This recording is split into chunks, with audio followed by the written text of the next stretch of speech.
Welcome back to the epicenter of the awakening, where we dismantle the most sophisticated psychological traps ever devised to crush the human spirit. Today, we are exploring a physiological and spiritual phenomenon that signals the beginning of the end for the predator. We are talking about the stillness, that precise moment when your nervous system decides it is finished with the game. Have you ever felt it? The heavy footsteps in the hallway, the slamming of the front door, the sharp intake of breath that used to send a cold shiver down your spine, and suddenly, nothing. We are asking the big haunting question: why does your lack of a flinch send the narcissist into a state of absolute, unmitigated panic? Imagine a cinematic thriller where the monster realizes the victim has stopped running and is now simply standing still, watching them with a clinical, detached curiosity. That is the moment the power dynamic of your relationship is incinerated. 4 years, your flinching was the narcissist's confirmation of existence. Your fear was the evidence that they were powerful, significant, and in control of the room. When you stop flinching, you aren't just being brave, you are inadvertently announcing that the predator has become a ghost in his own home. The reflex was the chain that bound you to their chaos, and tonight, we are exposing why its death is his ultimate nightmare. You've likely spent months, perhaps years, living in a state of hypervigilance, walking on eggshells that have turned into landmines. You were trained to respond to his every mood shift with a physical contraction. This flinching was a biological submission, a way your body tried to appease the beast to avoid the strike. But your nervous system can only carry that weight for so long before it hits a hard reset. When that reset happens, the eggshells don't disappear, but you stop caring if they crunch. You've reached a level of sovereign stillness that the narcissist cannot penetrate, and the silence that follows is the loudest sound he has ever heard. Most survivors don't realize that their fear was the primary currency the narcissist used to pay for his sense of grandiosity. He didn't just want your love, he wanted your reaction. He needed to know that he could reach into your chest and squeeze your heart with a single look. By remaining still when he enters the room, you are effectively cutting the funding to his ego. You are declaring bankruptcy on the trauma bond. We are breaking the silence on this transition today. We are looking into the dead-eye realization, the way the narcissist's face contorts when he realizes his most potent weapon, fear, has just turned into a toy in your hands. Think about the visceral contrast. Moments ago, in the timeline of the abuse, he was the commander of the house. Now, there is a wall of indifference. The narcissist has effectively unplugged from your fear energy, and because he has no internal peace, he is left standing in a void. He has no use for a partner who cannot be provoked. To him, your stillness is a form of psychological treason. He is preparing to escalate because he cannot tolerate a world where he doesn't have 24/7 access to your nervous system. The coldness you feel in his gaze is the narcissist's internal alarm system going off. He is realizing that the cage is empty, even though the door is still closed. The haunting question lingers: how can something as simple as not reacting be so destructive to his psyche? This is the core of the narcissistic addiction to dominance. The narcissist uses your flinch to reset his own insecurity. When he scares you, he feels big. When you stop being scared, he is forced to face the reality that he is small. He cannot tolerate the mirror of your stillness because it shows him exactly what he is: a hollow man throwing a tantrum in an empty theater. The panic he feels is the clinical onset of his obsolescence. He is a king who has realized that his subjects have forgotten his name while he was still wearing the crown. You are here because you are sensing that the power shift has already begun within you. You are tired of being a pianist of panic, playing the notes he demands on the strings of your own nerves. You are realizing that your stillness is not acting badly, it is reclaiming the throne. The narcissist is a frequency hunter, and he has lost the signal to your fear. He wants you to stay in the fog, believing that your lack of emotion is proof that you are the cold one. But I am here to tell you that your lack of flinching is the ultimate proof of your resurrection. You are no longer a reflex, you are a choice, and he is terrified of your newfound autonomy. The narcissist's panic when you stop flinching is a weaponized insecurity.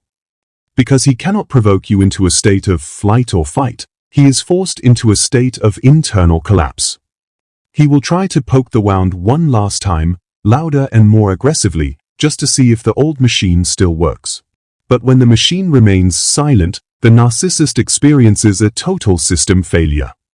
He has turned your life into a courtroom where he was the judge, but suddenly, you've walked out of the building. He is left screaming at an empty bench. He isn't hurt by your peace, he is annihilated by his own inability to disturb it. Stay with me, because we are about to peel back the skin on why this sovereign stillness is the ultimate psychological warfare. We are moving past the feel-good illusions and into the clinical reality of why he needs your fear to feel human. This isn't just a story about a calm woman, it's a documentary of a predator losing his teeth in real time. You need to understand the mechanics of his escalation and his panic if you ever hope to maintain this ground. The narcissist wants you to believe your stillness is apathy, but I am here to tell you it is power. It is the standard operating procedure of a soul that has finally outgrown its cage. The exposure begins now.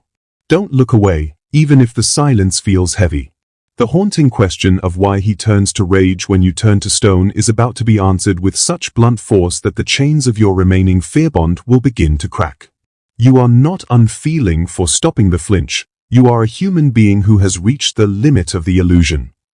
We are going to deconstruct the panic of the predator, paragraph by paragraph, until you see him for what he really is, a frantic entity holding a broken remote control, screaming at a television that has finally been turned off. The lights are coming on, and the stillness is your victory. To understand the narcissist's panic, we must first analyze the sterile, echoing laboratory of his dependent ego. The narcissist is born with a void where a soul should be, and he uses fear as a psychological anchor to stay grounded in reality. This is not a metaphor, it is a clinical reality. He does not have an internal source of worth, so he must borrow yours by force. Your flinch is the interest payment on the debt of his existence. It tells him, you are here. You are powerful. You are the center of my world. Without that pulse of fear, the narcissist begins to derealize. He feels like he is literally disappearing because no one is reacting to his presence. Imagine a creature that only feels real when it is the cause of a storm. To the narcissist, stillness is non-existence. In the sovereign stillness, he is the supreme commander of a country that has no citizens. This is the psychological doom of the predator. He isn't seeking love, he is seeking impact. If he can't make you smile, he will make you scream. But if he can't even make you flinch, he has lost the impact factor. He is a hammer hitting a void.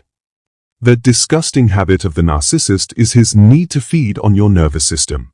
When you close the buffet, he enters a state of malnourished rage. He is starving for your fear. The narcissist's hidden motive in every aggressive entrance is the proof of dominion. He slams the door or raises his voice to see if the remote control still works. He is looking for that microflinch, that shifting of the eyes, or that quickening of the breath. These are his dopamine hits. But sovereign stillness reveals the fatal flaw in this strategy. His power was always leased from your compliance. Now that the lease has expired, he is bankrupt. He hates you for making him feel like the invisible man. He is now forced to face the cold, dark silence of his own insignificance, and he will do anything to drown it out. Use the cinematic metaphor of a frequency jammer. In your youth with him, your frequency was wide open, tuned to his every mood. You were a perfect receiver for his toxicity. But as you've healed, you've jammed the signal. You've moved to a higher frequency of neutrality that his low-vibe rage cannot reach. He is screaming into a vacuum. He is trying to tune the dial, but all he gets is static. The panic he feels is the recognition of isolation. He is realizing that he is alone in the lab, and the experiment, which was you, has escaped the dish. He is no longer the scientist, he is just a ghost in an empty room. His internal chaos is a feedback loop of shame and grandiosity that requires your reaction to stay balanced. Without your flinch to validate his aggression, the shame of his childish behavior begins to leak into his consciousness. He looks at himself through the lens of your stillness and sees a pathetic bully rather than a powerful god. This is narcissistic mortification. He is bleeding out from the wound of being unimportant. Every time you don't react, you are severing a nerve in his ego body. He is dying a death of 1,000 indifferences. The stillness is the blade that cuts the trauma bond for good. Let's talk about the metabolic cost of being ignored. The narcissist's life is an exhausting series of ego performances.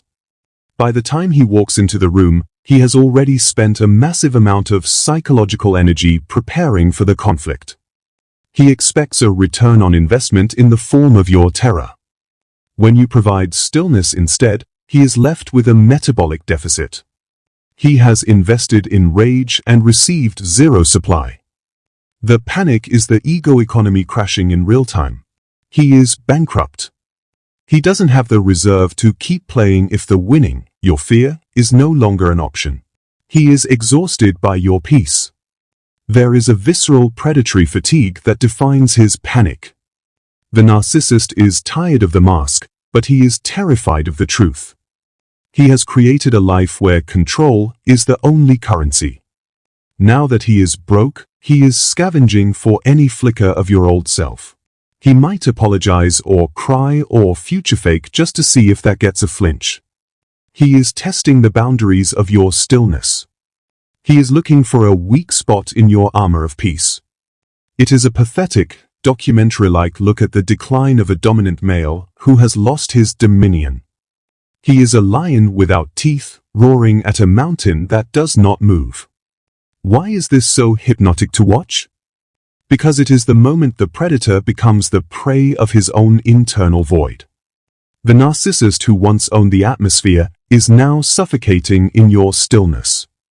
He is haunted by the fact that he can no longer command your breath.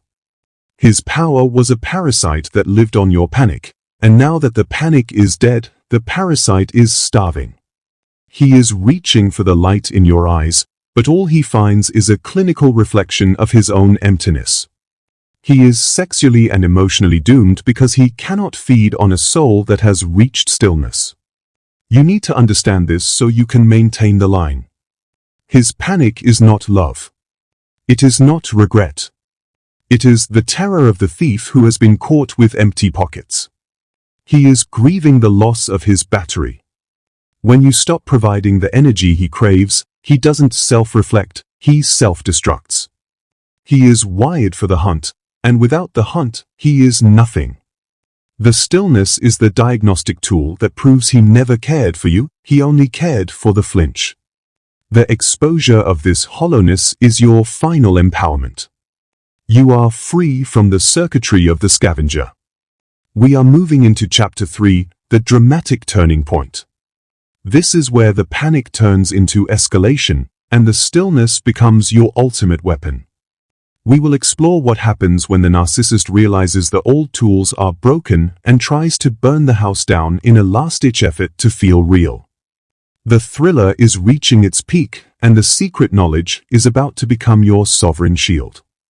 The predator is about to discover that the energy he siphoned through your flinch was the only thing keeping him human. Without it, he is just static in the hallway. The dramatic turning point begins with the recognition of the glitch. It's the moment the narcissist tests the fence and finds it electrified. He enters the room with his standard menacing aura, expecting the standard flinch, but the system returns a 404 error, fear not found. Watch the cinematic shift in his eyes.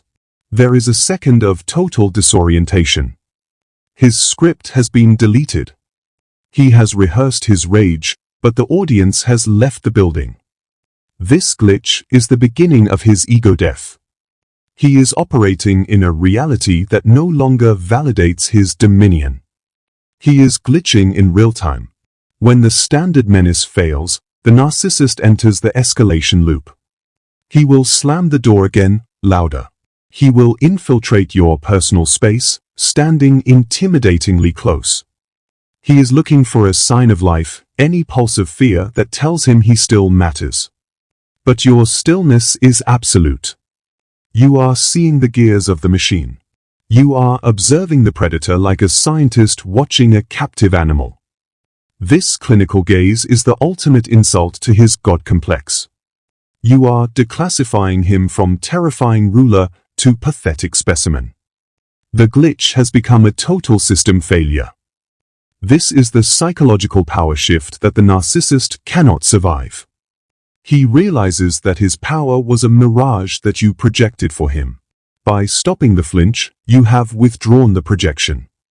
He is now invisible. He will try to provoke you with blatant disrespect or cruel insults, waiting for the old you to cry or defend. But the sovereign stillness is silent. You have transcended the theater of abuse. You have exited the performance. The narcissist is left screaming at a screen that has gone black. He is suffering from the weight of his own irrelevance.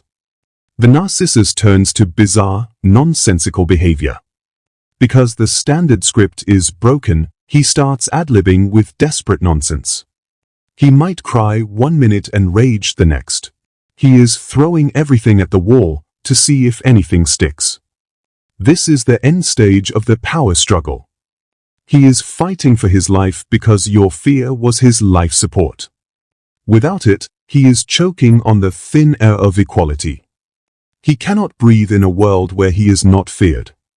The glitch has revealed the coward behind the curtain. The great and powerful ounce is just a scared little man with a broken megaphone. The plot twist for you is the realization of your own invincibility. You look at him and feel pity instead of panic. This shift in emotion is the final nail in the trauma bond. Pity is the antithesis of power. When you pity the predator, he loses his teeth. He is sexually and emotionally emasculated by your lack of reaction. He is begging for your anger because anger is still energy. But indifference is the void.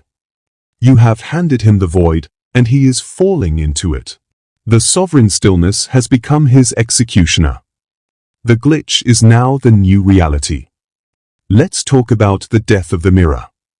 The narcissist lived through the mirror of your eyes. When you flinched, the mirror told him he was powerful. Now, the mirror is still and clinical. It shows him the ugly truth. He is an empty vessel who needs you to feel real. He is hollow. He is static. He is boring. This boredom is the deadliest threat to the narcissist. He would rather be hated than boring. By stopping the flinch, you have diagnosed him as boring. You have stripped him of his infamy. He is just noise in the hallway, and you have better things to do. The narcissist's panic manifests as physical agitation. He cannot sit still. He cannot stay in the room with your indifference. He is pacing, fidgeting, and muttering. He is experiencing the internal rot of isolation.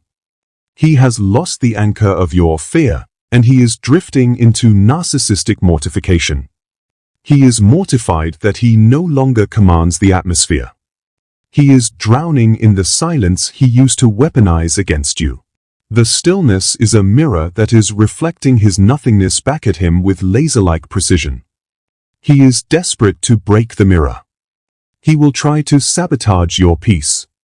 He will create a crisis, a financial disaster, a social scandal, a medical emergency. He is fishing for a flinch in the form of attention.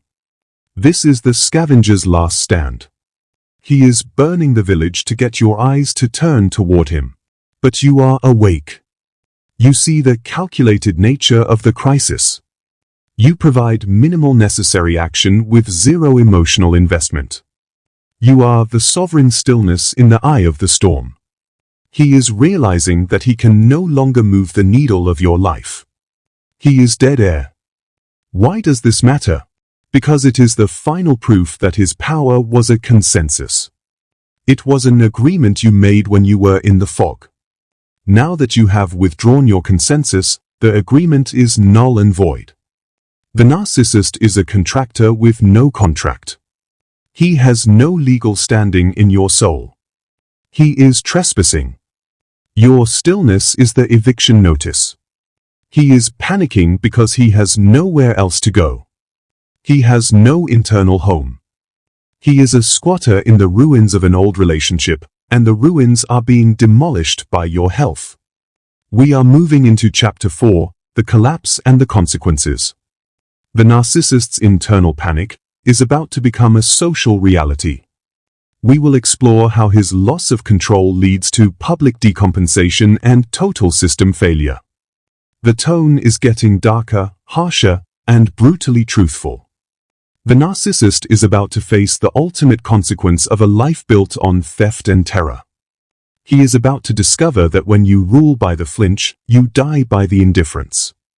The thriller is reaching its final act, and the scavenger has run out of shadows. The collapse of the narcissist is a slow-motion cinematic horror show. It begins with the total loss of the narrative. Without your flinch to anchor his grandiosity, the narcissist begins to decompensate in public. He becomes erratic, bitter, and pathologically needy. He smears you to anyone who will listen, but the smear is lazy and transparent. He is losing the mask because he no longer has the energy to perform for an indifferent audience. He is unraveling in front of the world, and the pity people feel for him is the final death knell for his ego. He is hollow. Watch the social consequences as the narcissist's loss of control becomes common knowledge. He lashes out at waiters, cashiers, and strangers just to see if they will flinch. He is scavenging for supply in high-risk environments. He is acting out like a child in a world of adults. People begin to withdraw from him, not out of hate, but out of exhaustion. He is boring and toxic. The flying monkeys start to drift away as the drama becomes redundant. The narcissist is left alone with the stillness he tried to murder in you. It is his sarcophagus. The internal panic for the narcissist feels like drowning in shallow water.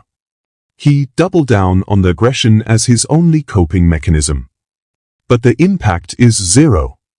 He is screaming at a mountain. He is hitting a cloud.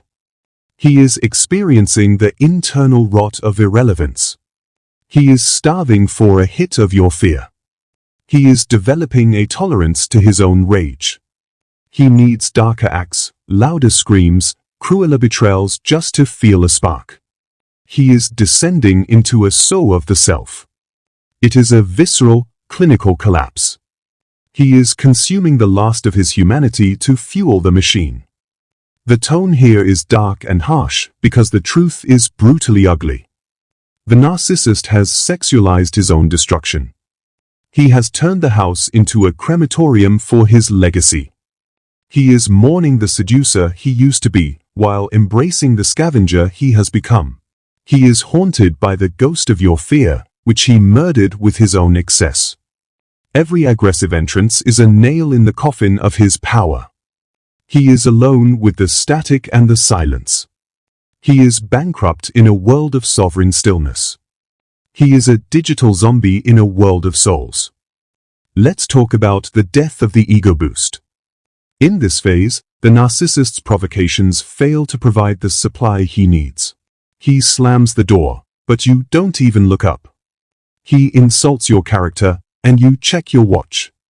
This lack of reaction is the ultimate mortification. He is fading into the background. He is background noise in the symphony of your life. He is obsolete technology in a world of authentic connection. The stillness has snapped shut on the dealer. He is trapped in his own empty laboratory, surrounded by the broken glass of his own broken spells. The narcissist turns to reckless exhibitionism or overt discard. He might flaunt a new supply in your face, waiting for the flinch of jealousy. But you are sovereign. You look at the new victim with deep compassion and total indifference to the narcissist. This refusal to compete is the end for him. If you don't fight for him, he doesn't exist. He is deleted from the competitive narrative. He is exposed as a small, pathetic creature who has to buy supply through deception. He is alone with the rot. He is drowning in the silence of his own nothingness. The social consequences are final. The reputation he worked so hard to curate is shredded by his own panic. He is the unstable one in the family. He is the problem employee. He has lost the privilege of respect. This is the absolute discard by the universe. The narcissist is trapped in a feedback loop of internal scorn. He hates himself more than you ever could, and the sovereign stillness has become his prison cell. He can't wash away the stain of his own obsolescence. He is soaked in the soul of the self. He is drowning in the void. Use the cinematic metaphor of the sinking island. The narcissist is standing on a piece of land that is dissolving into the sea. He is screaming at the tide, but the water doesn't care. The energy he siphoned through your flinch was the only thing that anchored him to reality. Now that the anchor is gone, he is drifting into the abyss. Your stillness is the ocean that is swallowing his island. He is screaming, but there is no sound. He is released from your life, but he is not free. He is captured by his own static. He is an ego suicide. Why is this brutally truthful? Because it destroys the myth of the winning narcissist. We see him as he really are, starving, addicted, small, and alone. The flinch was the high price you paid for his soul, and you have stopped paying. He is bankrupt in the currency of life. You are the winner because you refused to drown in his panic. You walked out of the theater and into the sun. The scavenger is left to eat the dust of his own shadow. He is finished. The static is the only sound left in his world.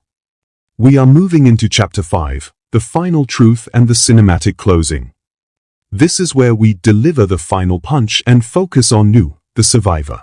We will explore how his panic is your resurrection. We will provide the final closure that you don't need from him. The tone is getting empowering, elevated, and sovereign. The narcissist is trapped in the void, but you are walking into the future. The secret knowledge is about to become your eternal freedom.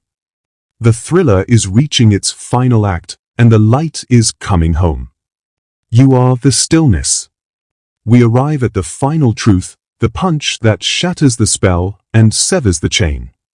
The narcissist's panic was never about losing you, it was about losing the reflection of his power. He was terrified of your stillness because it denied him the oxygen of dominance. You've realized that the flinch was the contract that kept you in bondage. By stopping the reaction, you cancelled the contract. You were never the victim, you were the source. You were the battery that powered his mirage. Now that the battery has claimed its own current, the mirage has evaporated. You are real. Emotional closure comes from the absolute recognition of his nothingness. You stop waiting for an apology because an apology from a void is just more static. You realize that his panic is the apology of the universe. The secret knowledge is that the narcissist is already dead inside. He is a biochemical ghost wandering through a life he never inhabited. Your healing begins when you stop looking for life in a graveyard. You are alive. He is dust. The stillness you feel is not numbness, it is sovereignty. It is the peace that surpasses the predator's understanding. You are home. Empowerment is the reclamation of your nervous system. The narcissist tried to colonize your nerves to control your value. But you've realized that your value is intrinsic and untouchable. You are a force of nature. You are a soul with substance. You have everything you need inside yourself. The narcissist's weaponized aggression has become your sovereign stillness. You are cleaning the slate. You are washing off the stench of his panic. You are re-entering the light as a diamond that has survived the pressure of the fear cage. You are unbreakable. You are whole. You are free. Let's deliver the final truth punch. The narcissist's power was a parasite that died when you stopped providing the host. He is condemned to a life of scavenging. He will spend the rest of his days looking for a flinch in the eyes of strangers. He has discarded the only mirror that showed him as a hero. Now, he is alone with the mirror that shows the coward. You are the winner because you refuse to be a scavenger. You chose the depth. You chose the love that he was too small to hold. You are the greatness he could not contain. The cinematic closing is a slow burn of sovereignty. You see the narcissist in the rearview mirror of your life, a small, frantic figure standing in a hallway that is fading into gray. He is screaming at a shadow. He is released into his own void. You are driving into the sunrise. The air is cold and clear. Your heart is open and strong. The trauma bond is smoke in the wind. You have passed the final test. You have walked through the shadow and found the stillness. You are the sovereign of your own breath. You are the author of your own peace. Provide yourself with the final closure that needs no words. It is the silence you feel when he slams the door and you don't even blink. It is the quiet power of a life that has been purged of predatory static. The narcissist's panic is no longer your secret to carry. You have handed the mirror back to the void. You have closed the door on the theater of abuse. You are standing in the open field of your own potential. You are growing. You are evolving. You are transcending the biological submission. You are sovereign. The final truth is that the predator was always the prey of his own dependency. He was prey to his own emptiness. He was prey to the flinch that lied to him. You were the only real thing in his world of mirrors. By walking away, you have shattered the hall of mirrors. The narcissist is left with nothing but static. He will spend forever trying to provoke a shadow. But the shadow is gone. You have exited the performance. The show is over. The curtain has fallen. You are real, and reality is something he can never inhabit. You are glorious. Think of the survivors watching this right now. We are an army of the awakened. We have seen the aggressive entrance. We have heard the heavy footsteps. We have felt the pulse of terror. And we have risen above it. We are the stillness that exposes the predator. We are the truth that shatters the menace. Your healing is the final strike against the narcissistic matrix. Every steady breath you take is a victory over the void. You are leading the way out of the fear cage. You are the light bearer. You are the sovereign spirit. Let the hypnotic reality of your freedom settle into your bones. The narcissist's panic was the weight you were never meant to carry. You have dropped it in the graveyard of the past. You are moving with the grace of the sovereign. Your energy is returning in waves of golden stillness. You are tuning into the frequency of abundance and love. The narcissist is a static memory on a dead channel. You are the living symphony. You are the masterpiece. You are the stillness that the predator can never disturb again. You are complete. The final, blunt, clinical truth that the narcissist will never realize until the lights go out for the last time. Your stillness was never the silence of a victim, but the roar of a soul that finally realized the predator was a ghost, and now that you have stopped flinching, he has finally disappeared into the nothingness where he began. The door is open. The light is on. The prisoner has escaped. You are the survivor who refused to be siphoned. You are the sovereign who chose the still soul. The hallway is quiet. The world is yours. Go live in it.